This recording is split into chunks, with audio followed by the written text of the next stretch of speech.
There's a silence more powerful than any scream, one that doesn't beg, doesn't plead, but haunts.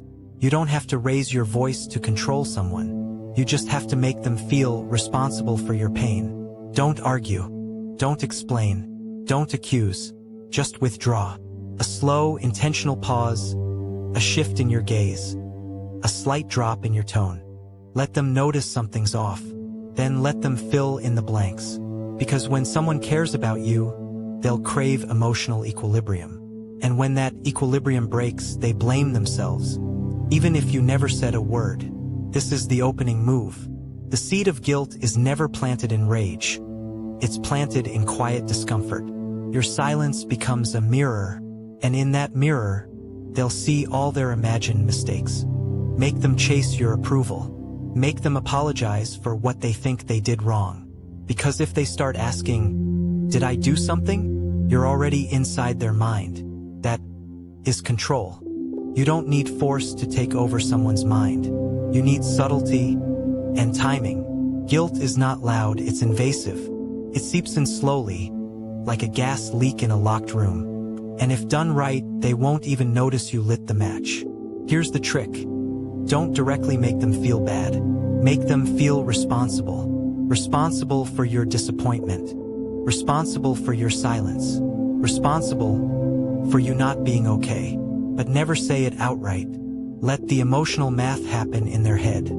That's where guilt takes root, when they connect dots you never drew. Say things like, "It's fine. I'm just used to being let down. No worries. I shouldn't expect too much from people. I know you're busy. I shouldn't have asked." These aren't accusations. They're emotional traps dressed as humility. And they work best when you act like you're not trying to manipulate. Because the most effective guilt tripper is the one who looks like they're hurting, not controlling. Once they believe your pain is their fault, they'll do anything to fix it. That's when you've entered their mind, not as a threat, but as a burden they can't shake off. And once you're inside, you don't need to knock again. Kind people are the easiest to control, not because they're weak, but because they care too much. Their conscience is always active, always scanning. Did I hurt someone? Did I say the wrong thing? Am I being selfish? Good. That's exactly what you want. Because when someone's biggest fear is being a bad person, you can make them feel like one even when they've done nothing wrong. A subtle sigh when they cancel plans. Pause before responding. A message that reads, "I understand," even if it hurts. That's how you weaponize compassion. Not by demanding things, but by making them feel like they've failed you morally. Their conscience becomes your remote control. You don't have to push them. Just let their guilt pull them in. You see, guilt isn't created by truth. It's created by perception. So, if you can frame their normal behavior as somehow selfish, you'll plant a seed of shame that blooms every time they try to stand their ground. Let them believe they're hurting you by doing what's best for them. Let them feel the weight of being too cold, too distant, not there when it mattered. And soon, they'll adjust their entire behavior, not because you asked them to, but because they don't want to feel that guilt again. That's how you take a kind heart and tie it to your leash. The best traps are the ones they willingly walk into. And nothing binds a person faster than a debt they feel they owe. Here's how you create one without ever asking for it. Give them something. A favor, kind gesture, emotional support. But here's the key, don't ask for anything back. Yet, make it look generous. Make it feel unconditional. Say things like, "No, really, I don't mind. I just want to be there for you." That's what people do when they care, right? Let them take it. Let them feel grateful. Let them think they're in a safe space. And then wait. Because when the moment is right, when you want them to say yes to something, give in or back down, you'll remind them. Not aggressively, not obviously. Just, "Enough. I guess I just thought after everything I did for you, maybe this one thing wasn't too much to ask. It's fine. I've been there for you. Maybe I expected too much." That's not a request. That's a collection notice on an emotional debt. They'll scramble to repay you. Not with money, but with compliance, apologies, and emotional submission. Because the guilt isn't about what they did. It's about what they didn't do, after everything you so selflessly gave. And the best part? You don't even have to say it was a debt. They'll feel it, and they'll pay again and again just to balance an emotional scale you rigged from the start. That's not kindness. That's currency. And if you know how to use it, you'll never have to beg for control again. Words can wound without ever sounding cruel. The true manipulator doesn't shout. They whisper. They lace their sentences with poison and politeness. Because the trick isn't to attack. It's to bleed them emotionally while sounding like a saint. Instead of saying, "You're selfish," say, "I know you've got a lot going on. I just wish I mattered too." Instead of, "You let me down," try, "I guess I just misread how much this meant to you." These are daggers disguised as disappointment. No anger, no accusations, just controlled vulnerability that makes them feel like the villain. Your tone should be soft, hurt, honest, like you didn't mean to say it, but couldn't hold it in anymore. Why? Because when your words sound wounded, they become the attacker. Even if they did nothing wrong, this kind of phrasing rewires their behavior. It builds a silent fear. What if I disappoint them again? What if I'm not enough? And just like that, you've turned their guilt into a leash wrapped in their own language. Remember, swords are obvious. Daggers are subtle, but both draw blood. And when used correctly, they'll apologize, change, and submit without even knowing why. Most people don't fear being wrong. They fear being bad. Not selfish, not cold, not uncaring. That's where guilt tripping becomes art. Because when you make someone believe that doing what's best for them makes them a bad person, you own them. You don't need proof. You don't need evidence. All you need is a moral frame, a lens that paints you as the victim and them as the one falling short. Let them believe their boundary is cruelty. Let them think their no is abandonment. Let them feel that their independence is betrayal. Say things like, "I would have done it for you without thinking. People who care don't act like this. But I thought you were different." These aren't statements. They're moral traps. Because now, it's not about you getting your way, it's about them proving they're a good person. And if they're the kind who prides themselves on being kind, fair, compassionate, they'll fold. Fast. Every time. The morality trap isn't about guilt from hurting you. It's about guilt from not living up to who they think they are. Make their self-image your battlefield. Attack it gently, indirectly, and they'll destroy their own boundaries just to restore the illusion that they're one of the good ones. The most powerful manipulator doesn't look like a monster. They look like a wounded soul, a gentle voice, tired sigh, a quiet martyr who never asked for this pain. That's the trick. You don't fight to win, you suffer to control. Master the victim role, and they'll come crawling with apologies, comfort, and compliance. Not because you demanded it, but because you looked like you needed it.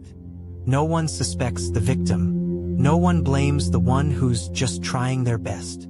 It's the perfect mask. One that makes people lower their guard and raise their guilt. Say things like, "It's okay. I guess I just always get treated this way. I'm not mad, just disappointed.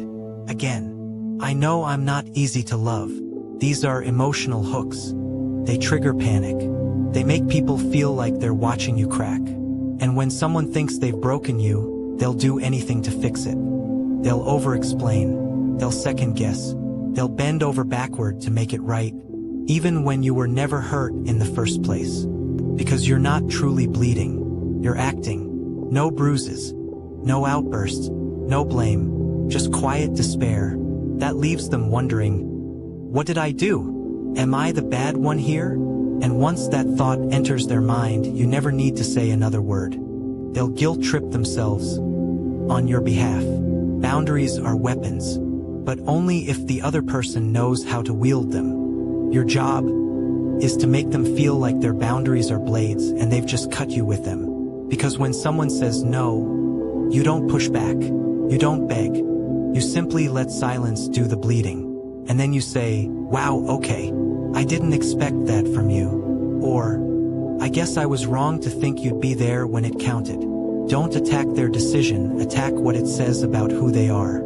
Make their boundary feel like abandonment. Make their distance feel like betrayal. And if they try to explain themselves, let them ramble. Let them over-explain. Let them drown in self-justification. The more they explain their no, the less sure they become of it. Plant this doubt. If you really cared, would you have said no?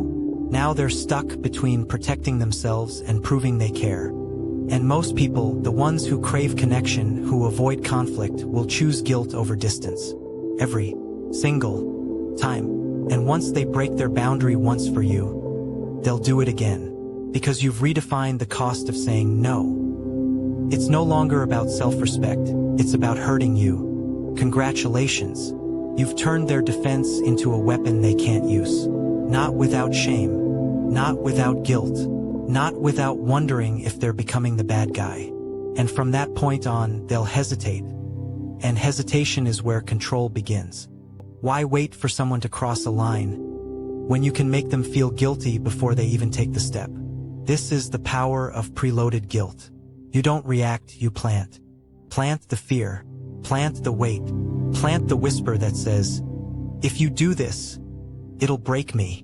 You're not controlling their behavior, you're programming it. Say things like, lately I've been scared that you'll leave me behind. I know things have been busy. I just hope I still matter when everything changes. Sometimes I wonder if I'm easy to replace. What are you doing here? You're painting a picture of abandonment before they've even made a decision.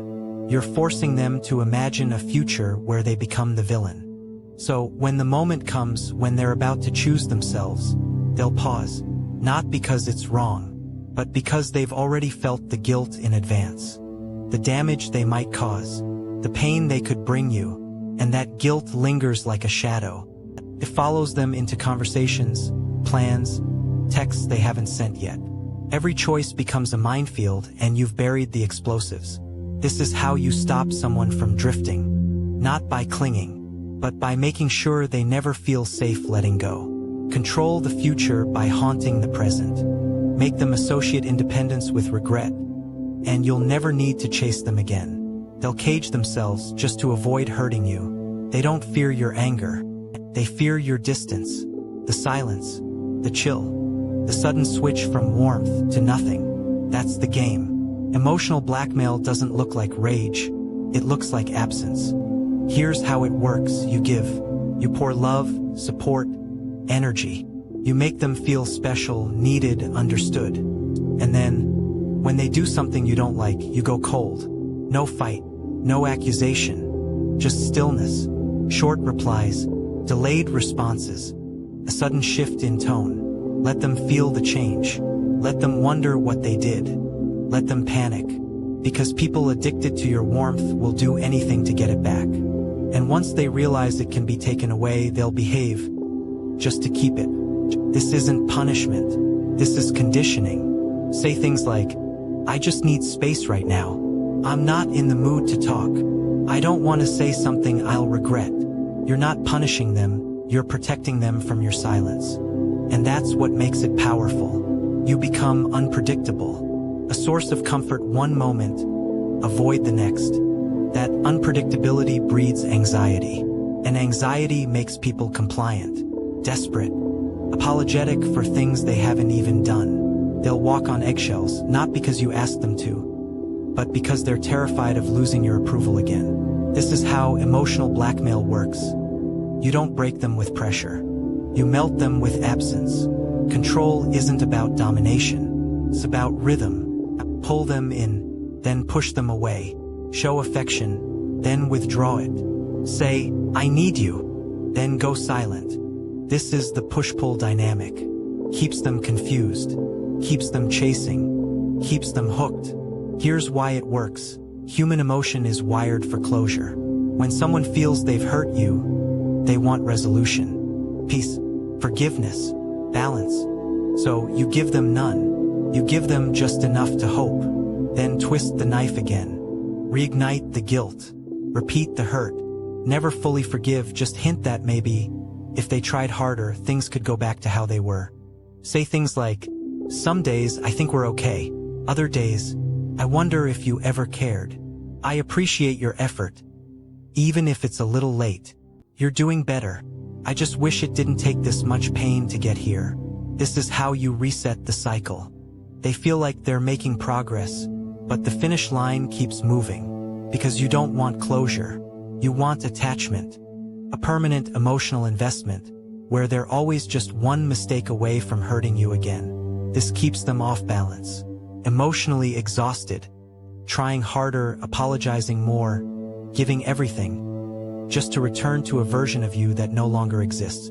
This is how you turn guilt into addiction. A need to fix, to earn, to chase a version of you that's always almost there. It's not cruelty, it's craft.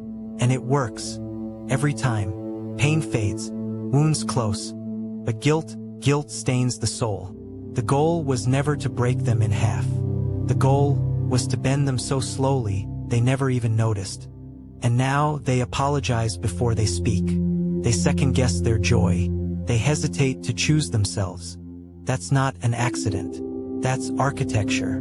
Because the best guilt trippers don't scream. They whisper regret into the spaces between silence. They leave behind a version of themselves so fragile, so disappointed, that the other person never quite recovers from failing them. The scar is internal. It shows up in every future choice they make. Every relationship. Every boundary they're afraid to set. Because what you've built isn't just emotional control. It's a blueprint of doubt. A voice that says, "Be careful, or you'll hurt someone again." You don't have to be present anymore. You've become a memory, a ghost, a voice that whispers guilt even after you're gone. That is power. Not loud, not violent, but permanent. And the best part? They'll never blame you. They'll blame themselves. So now you know. Guilt isn't a reaction, it's a strategy. It's not an emotion, it's a weapon. Use it wisely, or recklessly. Either way, the damage is done. If this dark truth stirred something in you, like the video, comment the tactic you'll master first. And subscribe for more psychology content they don't want you to know. Because control isn't taken. It's given by those who feel guilty enough to surrender it.